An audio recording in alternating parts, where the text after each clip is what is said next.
ಬರದ ನಡುವೆಯೂ ಮಂಡ್ಯದಲ್ಲಿ ಈ ನೀರನ್ನು ಹರಿಸೋದಕ್ಕೆ ಮುಂದಾಗ್ತಾ ಇರುವಂತಹ ವಿಚಾರ ಇದೆಯಲ್ಲ, ಅದಕ್ಕೆ ಈಗ ವ್ಯಾಪಕ ಆಕ್ರೋಶ ವ್ಯಕ್ತವಾಗ್ತಾ ಇದೆ.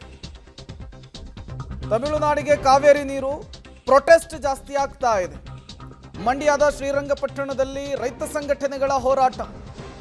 ಹಳೆ ಬೆಂಗಳೂರು ಮೈಸೂರು ಹೆದ್ದಾರಿಯನ್ನು ತಡೆದು ಆಕ್ರೋಶವನ್ನು ಹೊರಹಾಕಿದ್ದಾರೆ. ಮಾನವ ಸರಪಳಿಯನ್ನು ನಿರ್ಮಿಸಿ ರೈತರು ಪ್ರತಿಭಟನೆಯನ್ನು ನಡೆಸಿದ್ದಾರೆ. ಸಿಡಬ್ಲ್ಯೂಆರ್ಸಿ ತೀರ್ಪು ಜನರಿಗೆ ಮರಣ ಶಾಸನವಾಗಿದೆ, ಅವೈಜ್ಞಾನಿಕ ತೀರ್ಪನ್ನು ಕೊಟ್ಟಿದ್ದಾರೆ ಅಂಥೇಳಿ ಆಕ್ರೋಶವನ್ನು ವ್ಯಕ್ತಪಡಿಸಿರುವಂಥದ್ದು ನೀವು ಕೂಡ ದೃಶ್ಯವನ್ನು ಗಮನಿಸ್ತಾ ಇದ್ದೀರಿ. ರೈತರು, ರೈತ ಪರ ಸಂಘಟನೆಯ ಕಾರ್ಯಕರ್ತರು ದೊಡ್ಡ ಮಟ್ಟದಲ್ಲಿ ಆಕ್ರೋಶವನ್ನು ಹೊರಹಾಕಿದ್ದಾರೆ.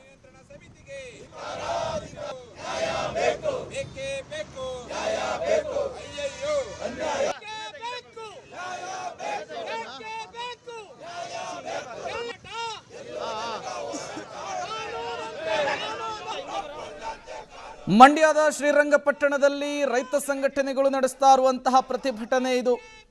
ಯಾವುದೇ ಕಾರಣಕ್ಕೂ ಕೆಆರ್ಎಸ್ ಡ್ಯಾಂನಿಂದ ಒಂದೇ ಒಂದು ಹನಿ ತಮಿಳುನಾಡಿಗೆ ನೀರನ್ನು ಬಿಡಬಾರ್ದು ಅನ್ನೋದು ರೈತರ ಪಟ್ಟಾಗಿದೆ, ರೈತ ಪರ ಸಂಘಟನೆಯ ಕಾರ್ಯಕರ್ತರ ಪಟ್ಟಾಗಿದೆ.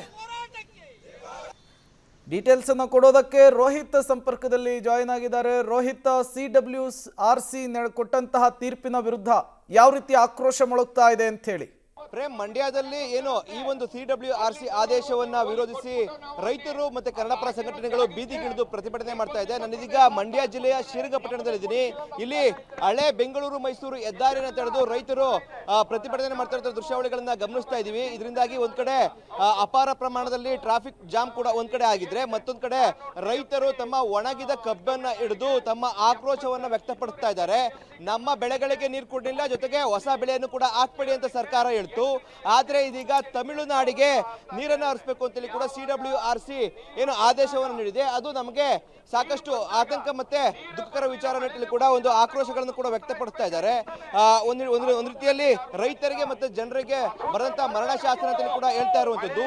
ಈ ಬಗ್ಗೆ ಮಾತನಾಡಕ್ಕೆ ಒಂದಷ್ಟು ರೈತರಿದ್ದಾರೆ, ಅವರು ಕೂಡ ಮಾತಾಡ್ತಾ ಹೋಗ್ತೀನಿ.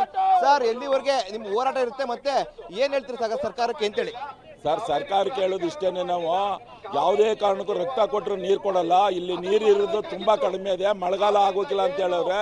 ಮುಂದೆ ಮಳೆನೂ ಆಯ್ತಾ ಇಲ್ಲ, ನೀರು ಇಲ್ಲ. ಈಗ ಅಲ್ಲಿ ತಮಿಳ್ನಾಡಿನಲ್ಲಿ ಕುಡಿಕ್ ನೀರದೆ, ನಮ್ಮಲ್ಲಿ ಕುಡಿಕ್ ನೀರಿಲ್ಲ, ಕೊಡಲ್ಲ. ನಾವು ಯಾವುದೇ ಕಾರಣಕ್ಕೂ ನೀರು ಕೊಡಲ್ಲ. ಈಗ ರಕ್ತ ಕೊಡ್ತೀವಿ, ಬೇಕಾದ್ರೆ ನೀರು ಕೊಡಲ್ಲ, ಪ್ರಾಣ ಕೊಡ್ತೀವಿ, ನೀರು ಕೊಡಲ್ಲ.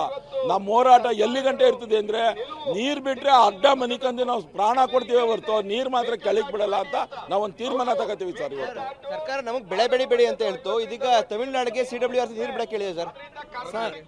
ಸರ್, ಈ ಸರ್ಕಾರಕ್ಕೆ ಮಾನ ಮರ್ಯಾದೆ ಇದ್ರೆ, ಸರ್ಕಾರಕ್ಕೆ ಈ ಮಾನ ಮರ್ಯಾದೆ ಇದ್ರೆ ಅಲ್ಲ ಸರ್, ಇಲ್ಲಿ ಜನ, ಇಲ್ಲಿ ರೈತರು ಸಾಯ್ತಾ ಇದ್ದಾರೆ. ಇದನ್ನ ಈ ಕರ್ನಾಟಕ ಸರ್ಕಾರ ನಮ್ಮ ಸರ್ಕಾರಕ್ಕೆ ಮೋಸ ಮಾಡಿ ನೀವು ತಗೊಂಡು ಪ್ರಮೇಯಿಸಿದ್ದು ಸರ್.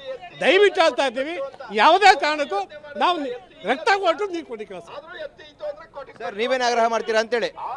ಸರ್, ನಾನು ಈಗಿನ ಪರಿಸ್ಥಿತಿಯಲ್ಲಿ ಯಾವುದೇ ಕಾರಣಕ್ಕೂ ತಮಿಳುನಾಡು ನೀರು ಬಿಡೋ ಸಂಸ್ಥೆ ಇಲ್ಲ.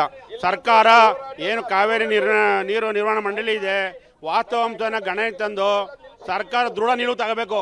ಏನು ಬಂಗಾರಪ್ಪನವರು ಒಂದ್ಸರಿ ಮಿನಿಸ್ಟರ್ ಆಗಿದ್ದಾಗ, ಚೀಫ್ ಮಿನಿಸ್ಟರ್ ಆಗಿದ್ದಾಗ ಒಂದು ತೊಟ್ಟು ನೀರು ಬಿಡ್ದೇನೆ ಆ ಒಂದು ವಿರುದ್ಧನೇ ನಿಂತಿದ್ದರು. ಅದೇ ರೀತಿ ಈಗ ಡಿ ಕೆ ಶಿವಕುಮಾರ್ ಅವರು ಮುಖ್ಯಮಂತ್ರಿಗಳು ಮಂಡ್ಯ ಜಿಲ್ಲೆ ರೈತರನ್ನ ಕಾಪಾಡೋದಕ್ಕೆ ತಮ್ಮ ದೃಢ ನಿಲುವನ್ನು ತಗೋಬೇಕು ಅಂತ ಹೇಳಿ ನಾನು ನಮ್ಮ ಮಂಡ್ಯ ಜಿಲ್ಲೆ ರೈತರ ಪರವಾಗಿ ಆಗ್ರಹ ಮಾಡಿ ಇಷ್ಟಪಡ್ತೇನೆ. ಇದಿಷ್ಟು ರೈತರ ಆಗ್ರಹ ಆಗಿರುವಂತದ್ದು. ಅಂದ್ರೆ ಸರ್ಕಾರ ಯಾವುದೇ ಕಾರಣ ಕೂಡ ಸಿಡಬ್ಲ್ಯೂಆರ್ಸಿ ಆಗ್ಬೋದು, ಸಿಡಬ್ಲ್ಯೂಎಂಎ ಆದೇಶ ಕೂಡ ಮಣಿಬಾರದು. ಬಂಗಾರಪ್ಪನವರು ತೆಗೆದುಕೊಂಡಂತಹ ಅಚಲ ನಿಲುವನ್ನ ಡಿ ಕೆ ಶಿವಕುಮಾರ್ ಅವರು ಕೂಡ ತೆಗೆದುಕೊಳ್ಬೇಕು ಅನ್ನೋ ಕೂಡ ಆಗ್ರಹವನ್ನ ಮಾಡ್ತಾ ಇರೋದು. Prem, okay, thank you Rohit ತಮ್ಮೆಲ್ಲ ಮಾಹಿತಿಗಾಗಿ. ಒಟ್ಟಾರೆಯಾಗಿ ಸಿಡಬ್ಲ್ಯೂಆರ್ಸಿ ಕೊಟ್ಟಂತಹ ಸೂಚನೆಯ ವಿರುದ್ಧ, ಆದೇಶದ ವಿರುದ್ಧ ಈಗ ಆಕ್ರೋಶ ಜಾಸ್ತಿ ಆಗ್ತಾ ಇದೆ.